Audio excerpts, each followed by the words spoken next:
This broadcast does not reflect the opinions of the St. Charlian government. The campaign statement is not being endorsed or funded by St. Charlian officials. Greetings, I'm Sebastiano from Linden, and this is my official OAM Secretary General campaign statement. Now, well, here are my ideas for the future of the OAM, some of which could be termed or described as quite radical. First of all, one of my main goals and ideas is the creation of an education program for younger Micronations, somewhat similar to the micro guides, but more personal in that young Micronations will be adopted or parented by nations who volunteer for this project. Basically, say the Republic of Cashew joined the OAM, and Yabloko was one of the volunteers for the adoption/parenting educational agency. What would happen is Cashew would look at the OAM and would say, "Oh, that's an interesting thing. Maybe it'll help me develop as a micronation and gain more influence and get a few friends here in micronationalism." Then what happens is they apply, and then Yabloko currently doesn't have a nation to parent, so the Republic of Cashew interacts with Yabloko, and then say they don't know what kind of state form they want to have. The legislature, the executive, they're all pretty low developed, and they need ideas, and basically to help themselves establish themselves and also not make mistakes like we saw in the Atlantis Civil War. This would be extremely useful. So for example, because of Yabloko's history in the intermicronational community, Aldrich Lucas could give a few examples to the leader of the of the Republic of Cashew. Let's call him Mr. Smith. For instance, say Mr. Smith says, "We want some more attention. Can we have a civil war?" Then Aldrich Lucas could, give him some historical insight linked to a few micro-wiki articles, which will all in all improve them, get an image of this community, and finding how they can improve on themselves and become a good micronation and a successful micronation, not only intermicronationally but also internally, based on the advice of experienced micronationalists. Second, I would strongly emphasize on collaborative projects and internal projects. Basically, at the moment, the OAM, we have the projects agency, we have this survey, that survey, almost somewhat like a micropatriological institute. But there are so many things which can be made easily, If you look at, Kevin Ball, Molossia, is an excellent example.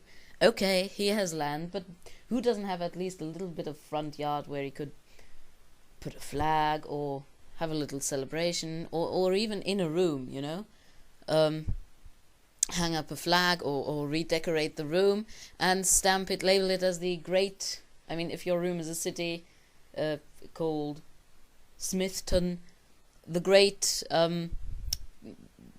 Smithton rebuild or something like that. These are micronational projects, and they're becoming very rare because the micronational community is becoming very focused on foreign affairs, whereas this thing these kind of things can not only be really fun to do, but they serve as a testament to the success of a micronation by displaying the creativity of their leaders. And so if the OAM could help with these kind of internal projects, then and there are a lot of ways the OAM could help, because after all we are a community, so we could give ideas, we could share ideas, so that in the end the result which you get might be much better than what you would originally have gotten, because 2 minds are always better than 1 mind.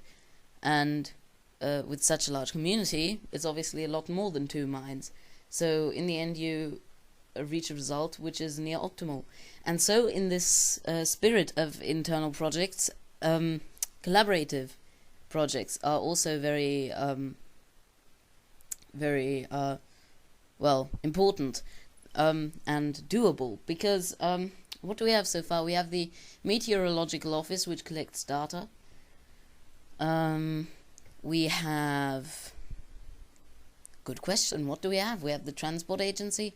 They could do a lot more. The Project Agency could, for example, they could try to organize an intermicronational festivity, you know, OAM Foundation Day, and then everybody can make a video of how they celebrated the day, you know, plan it, help micronations plan their activities for the day, all to further micronational culture and to actually let micronations concentrate on the more fun part of micronationalism instead of conflict and bureaucracy and that kind of thing. The next big point I would like to address is non-Anglophone sectors. I mean, face it, there are many micronations which we just don't know about because of other languages, you know. In Indonesia, there are a lot of micronations, but many of the people there just don't speak English. Even in Finland, I saw a few micronations. And then, of course, we have the big Francophone, Hispanophone, Lusophone, and Italophone sectors, which we could all have much bigger relations with, because there are capable people in the OAM who are good at speaking those languages, or who can at least translate at an acceptable level. So I think that the OAM should try to contact non-Anglophone, intermicronational, all-encompassing organizations, basically OAMs in different languages, and, you know, pair up with them, twin with them, interact with them, because I'm sure there will be people speaking English there, and say it's a Spanish organization, we'll find people who can speak Spanish, because again, the more the merrier, and a lot goes amiss by ignoring the non-Anglophone sector. Also, a big point is the self-centered current existence of the OAM. Yes, I know it's something which people like to ignore or put off, but let's face it, the OAM is currently an end in itself. I mean, our resolutions are about administrative things, and I mean, this issue, the stupid discussions about the Secretariat's powers, you know, can the Secretary General ban someone for a week? Can he not? Who cares? The Council has the ultimate power to even impeach the Secretary General if he's not behaving, and has the power to overrule a decision which the Secretary General makes, and the Secretary General then has to oblige. So I don't see the issue with the power of the Secretariat, and it's really just an administrative thing. I don't see where the problem is. It's just a waste of time even discussing it, which is why it's not a big point in this video. I think the OAM has to leave this baby stage of having to organize itself, and go from there to being an organization which accomplishes things, which will actually be historically noted, and not just talks about administrative affairs which are more or less redundant and irrelevant. Also, what is important is to simplify and debureaucratize processes in the OAM, because I feel that many nations, we have about 67 member nations, but many of them are pretty inactive. They just vote on a resolution once a month. If we simplify processes, then I think we might get people to be more active, and thus we will truly be the organization of active micronations. So yeah, I would make, after doing this, and seeing what happens, do people become more inactive? I would go as far as making some kind of increased activity mandatory, because we can't call ourselves the Organization of Active Micronations if we have about 20 members usually doing nothing. Okay, just voting on a resolution every 2 weeks. That's not what I consider active. Okay, the threshold has to be somewhere, but I think that at least discussion and exchange of ideas should be more of an emphasis than voting on motions to expel people or membership applications. That's not the point of the OAM. The OAM has to be a community and not just a redundant, self-centered, end-in-itself organization which looks cool, is bureaucratical and political. That's not the purpose of the OAM, not as I see it. And I don't think that is what Philip Fish intended to do with the OAM. So, of course, these things were necessary to do when we formed as an organization. But we have now existed for almost a year, and I feel that we have to overcome these this era of self-centeredness. Now, what's next? Oh yes, a part of this end in itself thing is also that many nations feel that the OAM or OAM membership doesn't benefit them very much, because the OAM does not act in their interest or just doesn't act, which is true. I mean, we have to be honest of it, the OAM has been very focused on itself, and I think now is the time to kind of move on slowly but steadily from that stage. We have to try to become a useful, not a necessary, but a useful asset for a micronation to grow by, and we have to shed this kind of can't do attitude and replace it by a can do attitude, because many great ideas have been brought up by micronations, but I don't know, no time, no money, too difficult. We have to just, give a try, and if we fail, we fail. What's the worst that can happen? It won't kill us. A bit of time is wasted, but it's better than wasting time on administrative issues.